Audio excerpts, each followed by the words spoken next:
Hello my lovely Cancerians, and a very warm welcome to your March 2020 horoscope.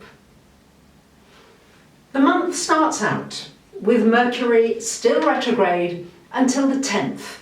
Mercury retro here in your 8th house. So whilst Mercury is retrograde, it's not the best time, if you can help it, to get into important negotiations, to buy big ticket items, or to sign important documents. If you really have to sign something and do something during this time, check it over very carefully, or at least have somebody else check it over for you as well. The main thing with Mercury retrograde, it's not something to be so worried about, but it brings up just a nuisance that you often have to redo something when it goes direct. With it being in your 8th house, this is an area that can rule documentation, especially legal documentation to do with banks, insurance, taxes, those kinds of things. So these are the areas, if you can delay it until after the retrograde, you're probably going to simplify your life. However, during the retrograde, you can complete something that began before the retrograde. So the retrograde began somewhere around the 20th of last month, of February. So if it was before, let's say towards the beginning of February or before that, it can complete between now and the 10th of March. So on the 5th of the month, we have got Venus coming to join Uranus here in your 11th house. This can bring you some really interesting people into your life. A whole new social scene. Might be online, might be offline. You might meet somebody who is sort of like an acquaintance, and you may just fall in love with somebody. Now this could be the falling in love that you experience with a new friendship, because that does really happen. You don't necessarily get into a romance or an intimate relationship with somebody, but when you really connect with somebody on that deep soul level, there is a kind of falling in love feeling. So you may get that falling in love feeling this month, especially if you're willing to get out and about a little more. And also it could happen in an online community, especially if you're connecting with like-minded people who've got a like-minded purpose or goals, and you could be learning with others and really enjoy that learning experience. On the 9th of the month, we've got a full moon happening here in your 3rd house. This is shining a light on anything to do with communications. So it's a really good time for clarifying a situation. It's a good time for sorting out all your documents.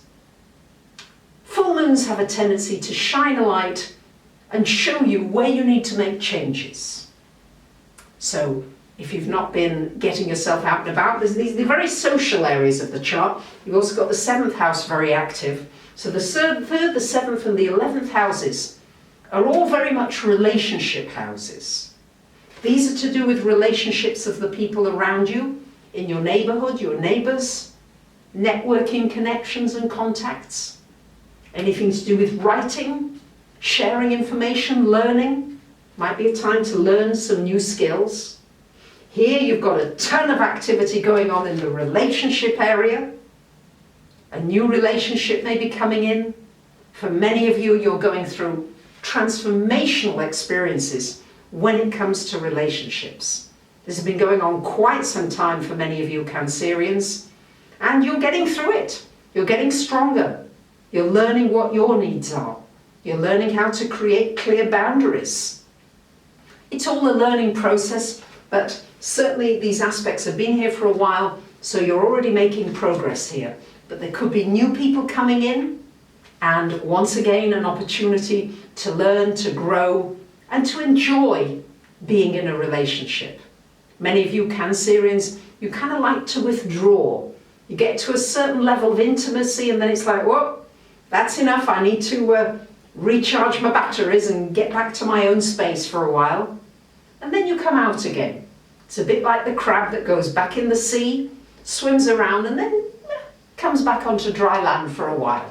So give yourself permission to come in and out which is often the way that you operate. And on the 17th of the month, Mercury coming to join Neptune and the Sun in your 9th house.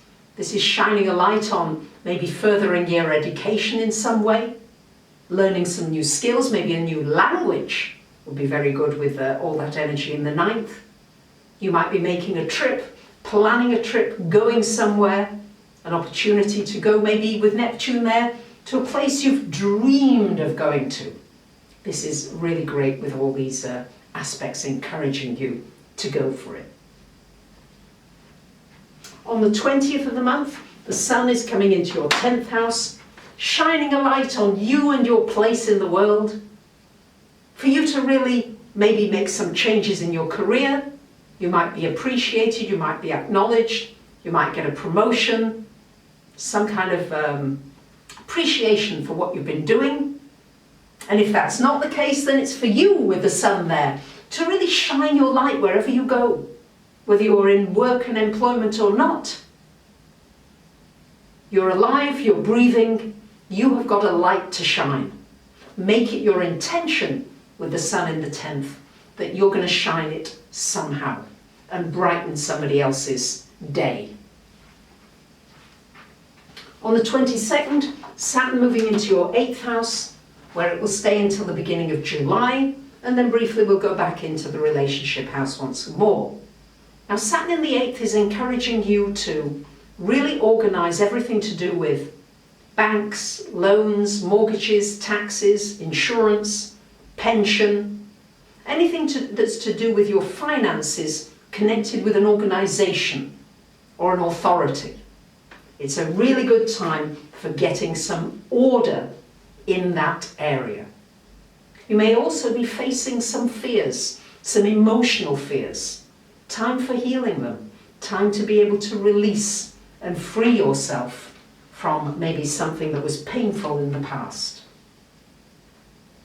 On the 24th, we've got a glorious new moon happening at the top of the chart, bringing you some new beginnings, maybe a new job opportunity, a new relationship opportunity, a new home opportunity.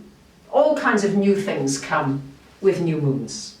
And finally, on the 31st of the month, Mars joining Saturn in the 8th.